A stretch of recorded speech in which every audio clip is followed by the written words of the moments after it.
Hey guys, Sean Hammond with PremierGuitar.com. We're backstage at the Brian Wilson and Jeff Beck tour. We're talking to Mike Peters about Jeff's gear. Right here we've got 3 of the 4 Strats that Jeff has brought on the road, Mike, right? Yep, this is it. What can you tell us about those? Well, the main one here, this is the number 1 Strat that he plays religiously, basically. And it's a custom shop Strat, Jeff Beck model, well worn, not relict or anything like that. How long has he had this particular one? Since '93.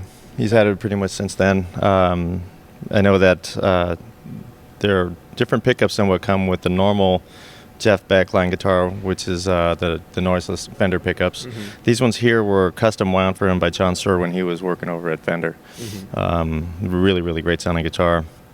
And are they the Suhr models that are like noiseless? They have the Correct. plate or whatever at the bottom to cancel that? Okay. Exactly, yeah, Nolan coil inside there. Yeah, so the other thing, really, as a Strat goes, it's pretty standard. You know, the only thing is the bridge and middle pickups are wired together for the tone control, you know, for the bottom tone control here. The bridge, if you notice the setup, we have the trem kind of pulled forward a little bit like this, so it's so you can get a lot of upward pull. Yeah, exactly. It's the way that you can get this to float without cutting a recess or anything like that into the guitar. So that way he can go either side, either sharp or flat around the note. And while they were doing some sound checking earlier, I was looking at the 3 here, and there's a little difference between them. Like this one seems to have a little bit less upward pull available. Does he specify like exactly how much upward pull he wants there to be, or like how many microtones or anything like that? It's really a feel thing with him. Mm. It's an interesting thing. It's not, you can't do a setup on his guitar and just measure it out. It's really, you know, and he'll even go so far as to do a little bit of tweaking a little bit on his own. I think he enjoys doing that. So like before every show even?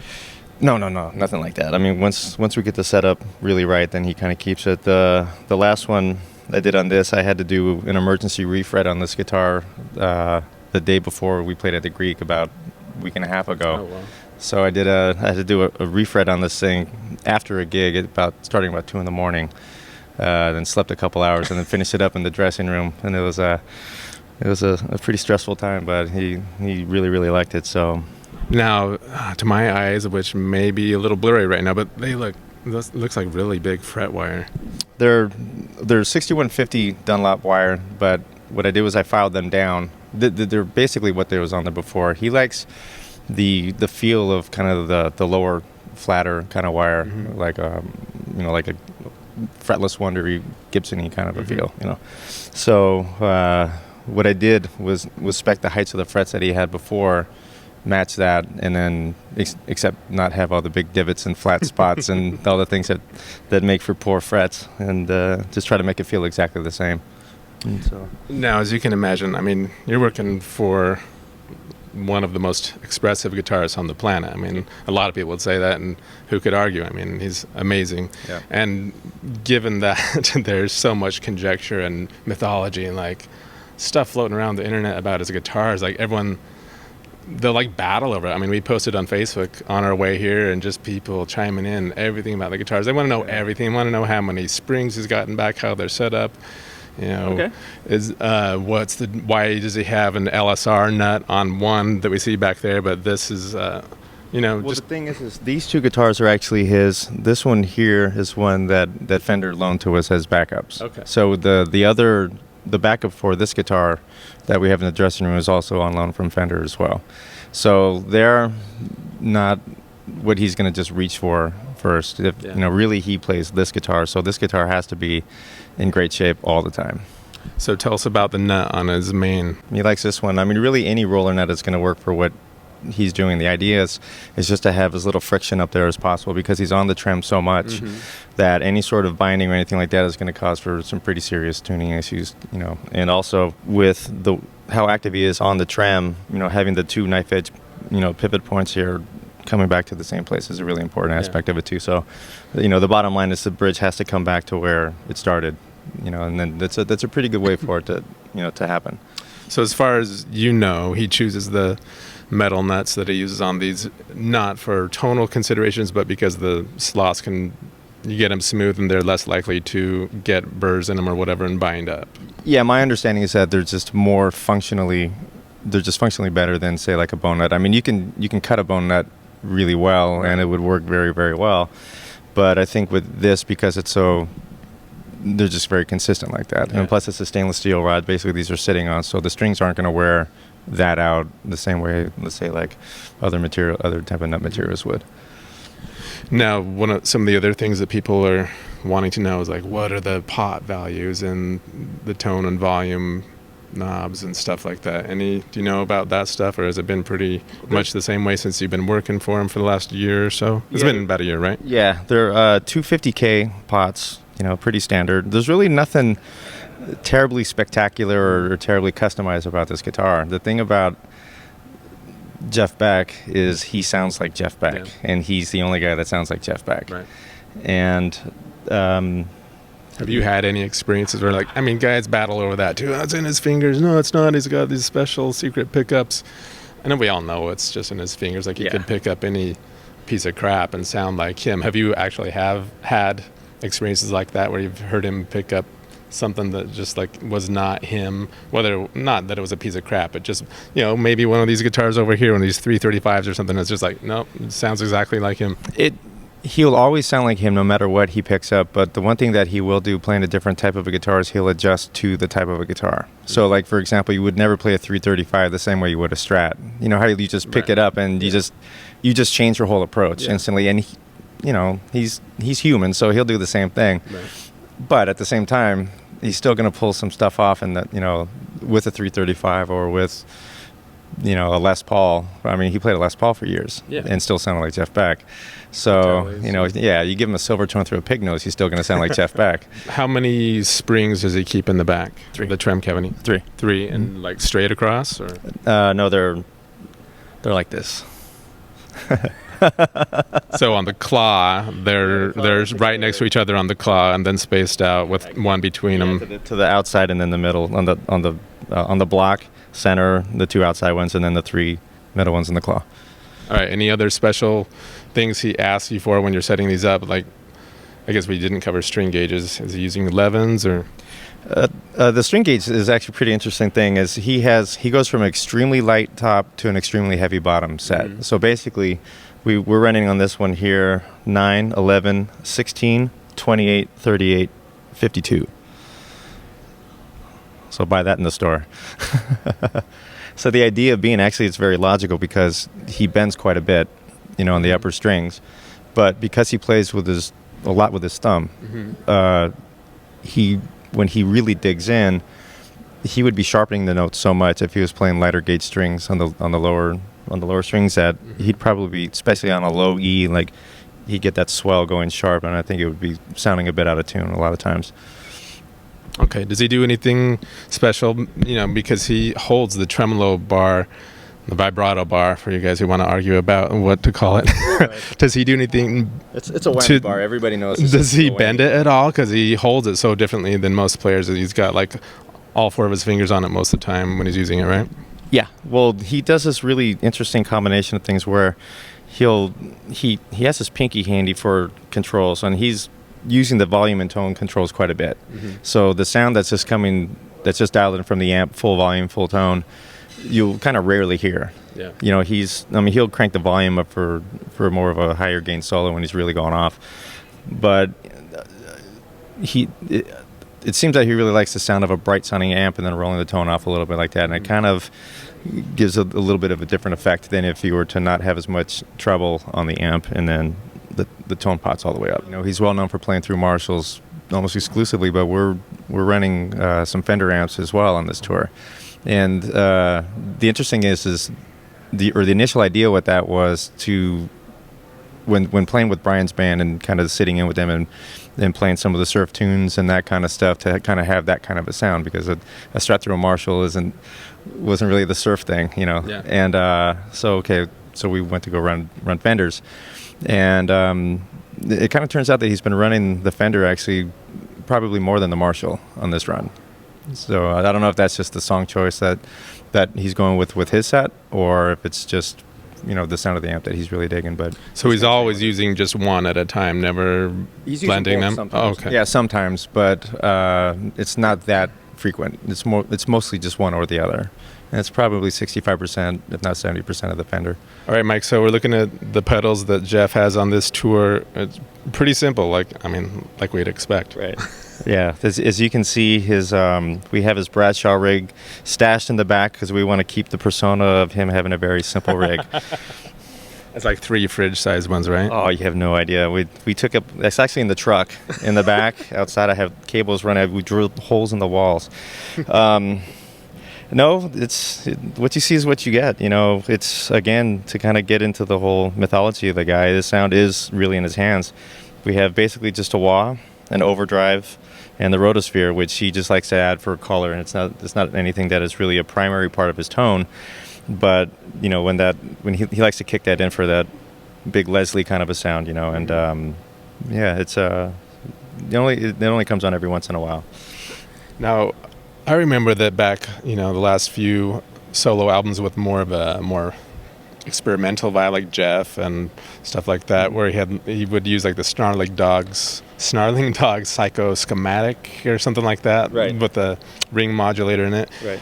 This is just straight ahead wah from the same guy, same company, but do you know what he likes about it more than the Crybaby or whatever? I've never talked to him about it, to be honest with you. I think the one thing he does like about this pedal is the versatility, is the fact that that it has different circuits, depending, so like on the side there. Like a 5-position switch or something like that? Yeah, if you look down on the left-hand side over here, it'll say something like, there'll be like a reference to Hendrix, a reference to Clapton, and then a shaft thing. So they're basically with 2 Crybabys and a wah. Does he switch between those, or just leave it in one? I think it depends on his mood. The one thing that is really interesting and that I really appreciate is that he still cares about his tone. So he'll get down and he'll start tinkering, even right in the middle of the set. If it sounded great during sound check, but now there's people around and he's really going off, it's maybe not the same type of a vibe, so he wants to change it up.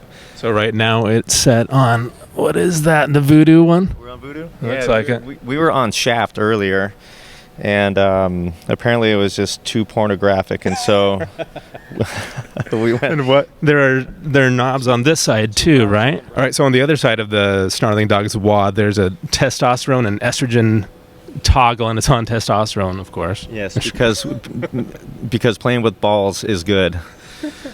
And then is that just like a gain knob, and it's slightly above minimum or something? Yeah, it looks like it. Yeah, it looks like he's a little bit up there. Yeah. All right, so he's going from that into the Klon. Yeah. Do you know how long he's been using that particular Klon? I don't know exactly. It's been on this pedal board for the whole time that basically these 3 pedals is what he was running when I first was doing stuff with him. I know he loves that Klon, and it's a really, really great sounding pedal. A little bit on the noisy side for me. In terms of extraneous humming and stuff. It's a little hissy, but in between the hiss, there's some really nice notes that comes out of it.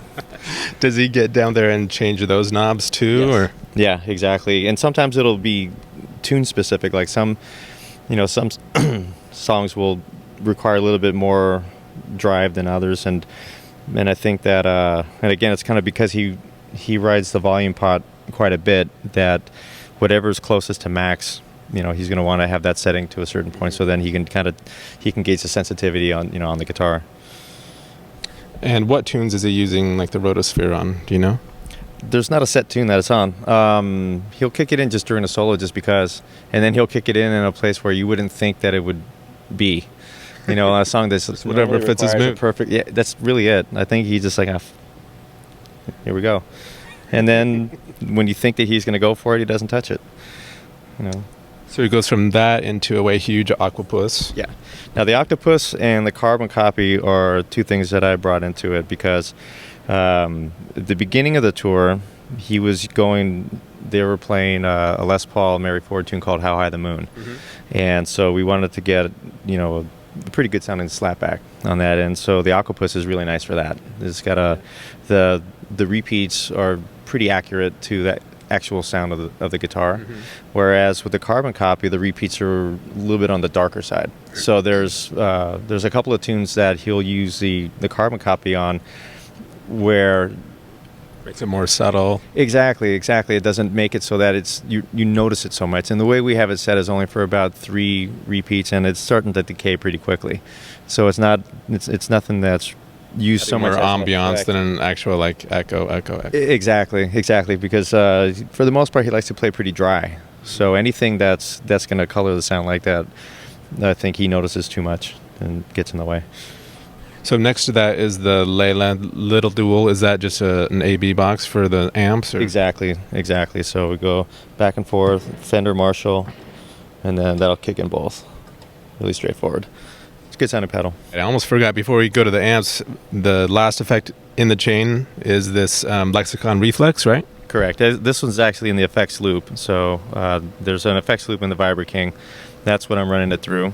And then he doesn't, he only uses a 4 effect on a couple of tunes. Mostly, at least in this gig on Danny Boy, he likes to use it to have a little bit of a kind of a tailing, kind of a reverb. It's interesting because he likes to keep a pretty long decay, but not terribly far up in the mix.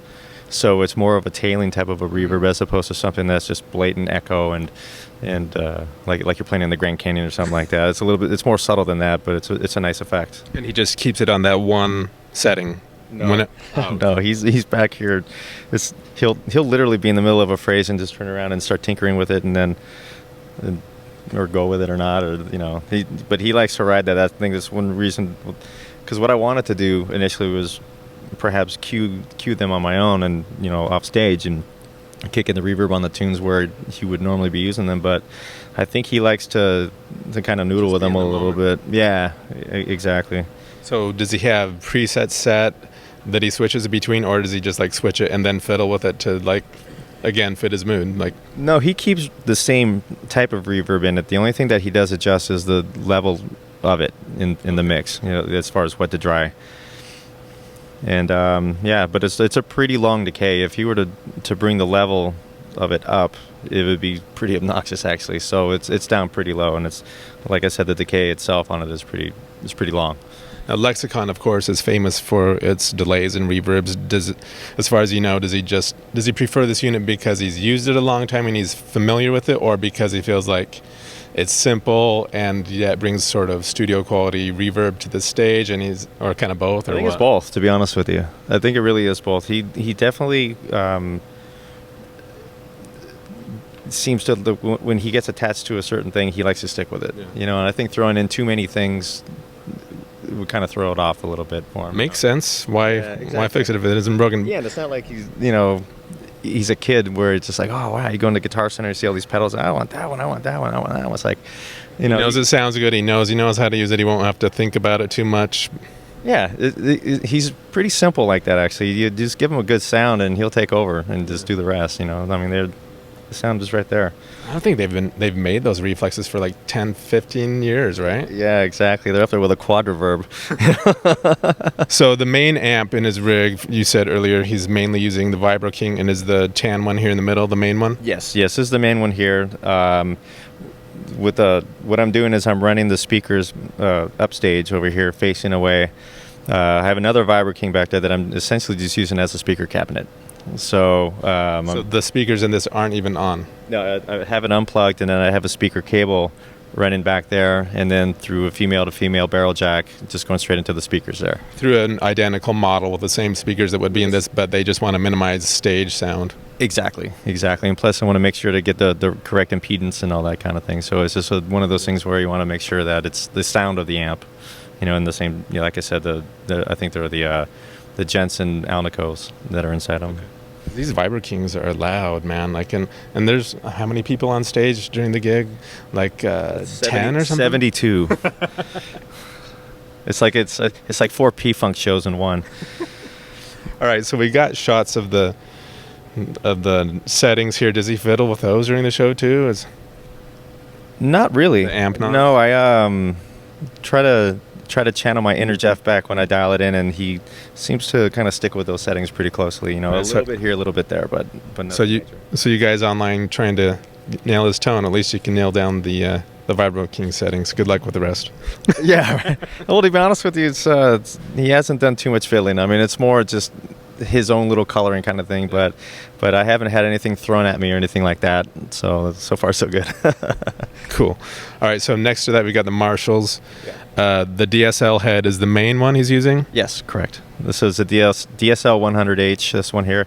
I have this one set at half power at 50 watt, running into Marshall 1960B, the straight cab 100 watt cabinet.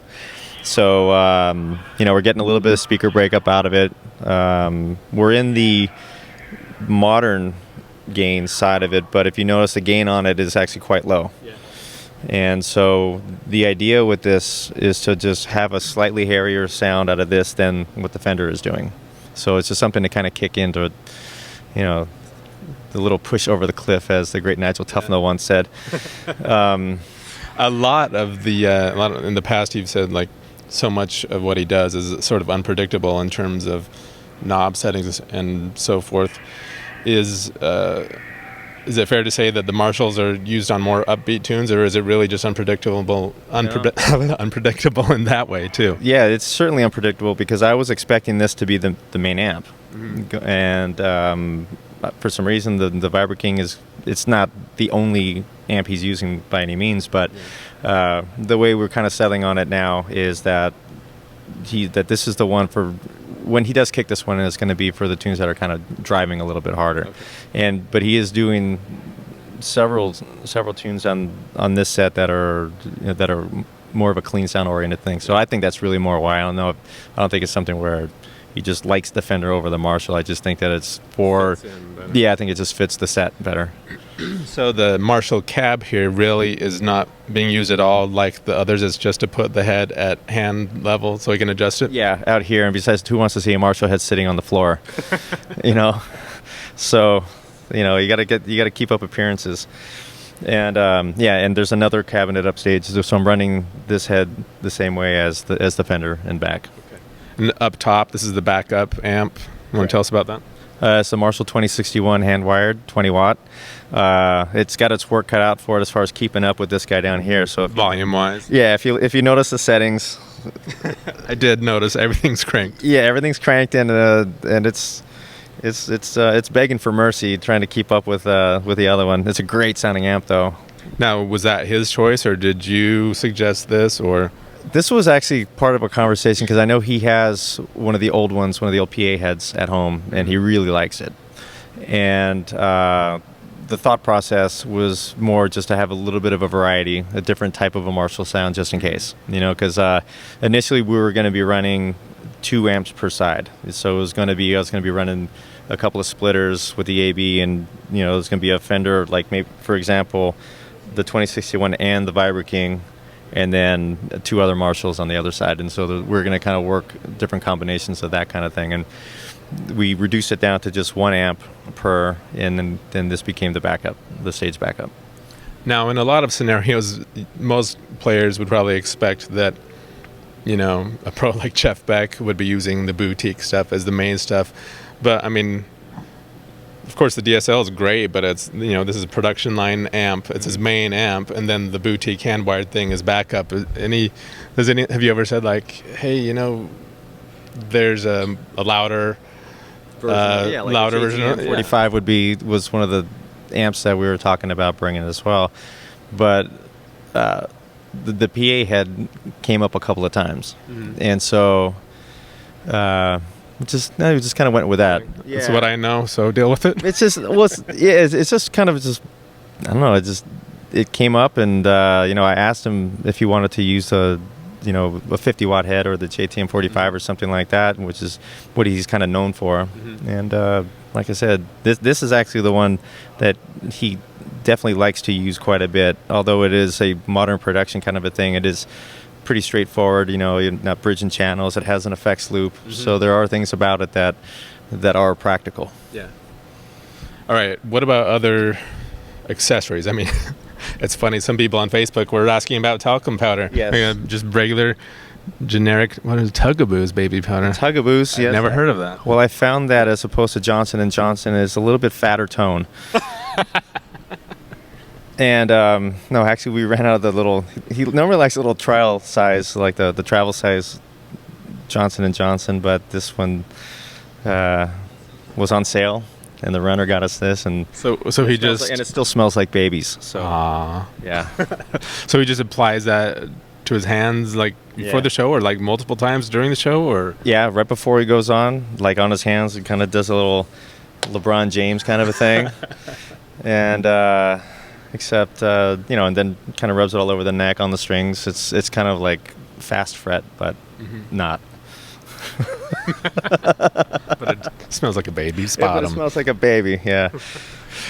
And just standard Pyrex slide. Yeah, like a Dunlop. Yeah, it's a Dunlop standard slide. He's not playing a ton of slide on the set, so it's I don't know if he's going to be going for a real like bottleneck kind of a thing. He's not playing any Delta blues or anything like that. So it's during the sound check, I think he was trying to do the Looney Tunes sound, wasn't he? Yeah, him and some of the guys in Brian's band like to kind of trade a little bit of theme shows. They've been working on Star Trek.